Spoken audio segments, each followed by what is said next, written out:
Hello and welcome. So in today's video we are going to be covering the Neo Classic competition on the hardest difficulty.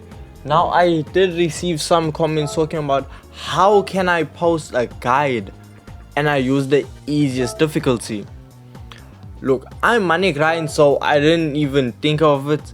So my difficulty has always just been on easy, but to prove that the setup is good and it works, this is it on the hardest difficulty. So if you do go on to enjoy this video, don't forget leave a like, subscribe, as I'm going to be covering the other two races because I'm still working on a setup for those races. However, this is a setup that we are going to be covering in today's video. Now this is the exact same setup that I use on the easiest difficulty, so there's no change. The setup I used there and the setup I'm using now is the exact same. Okay, so some things to let you know from the start. Fuel map, set it to fuel map 1. The car has a large tank, it's very economical. You will not need to refuel, you will not need to stop.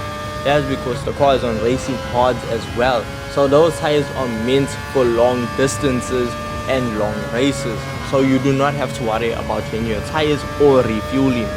Now this vehicle with this tune, it is however slightly underpowered for straight lines, so around the corners this is where you're gonna make up your most ground. So this was nowhere near a perfect run and I still finished in first place. So I made a few mess ups here and there. I actually went off track and somehow I still managed to finish in first. Now this is the hardest difficulty, I have to emphasize that, and the car it's able to handle it. When you come around this last turn before the final straights, flat out, do not let off, don't brake, just turn. The car has amazing handling. Something you must note is I do have traction control on. Now that is because with it being a mid-engine rear-wheel drive setup, the car does wheel spin quite a bit. Now you can add extra downforce if you want to eliminate the wheel spin, but I feel like adding the extra downforce does dampen the top speed of the vehicle, which the car already struggles with in this tune. Now I am slowly adjusting the tune and working on it to sort out the other two races around Red Bull Ring and also the other circuit. Now to show you, going around the final turn before the straightaway, if you keep your foot flat, your car will carry enough speed and it just slingshots past cars. However, that does end. As you can see, the vehicles are slowly pulling away from us, but as you can see, we are on lap 8 and we're already in second position. So you might begin to start stressing and be saying to yourself, this is cutting a bit close. You would have liked to be in first position a long time ago. Now you just have to sit back and wait, as the car is gonna do what it needs to do. You just need to get it to the finish line.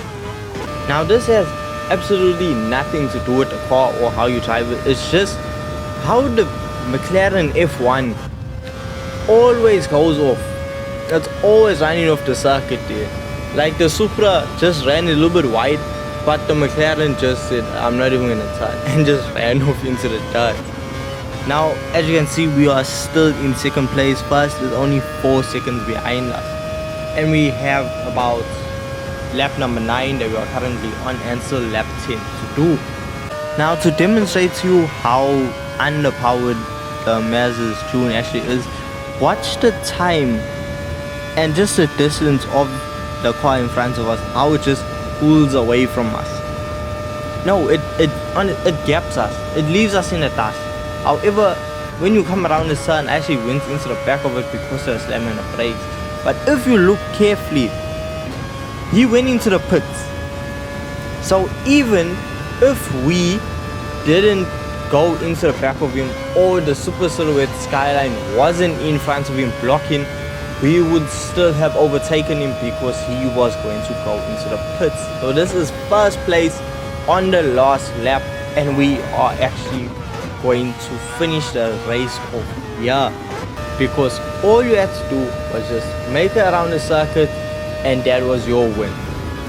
First place completed on the hardest difficulty around Big Willow. Now if we look at the times, you can see second place was a whole 14, almost 15 seconds behind us.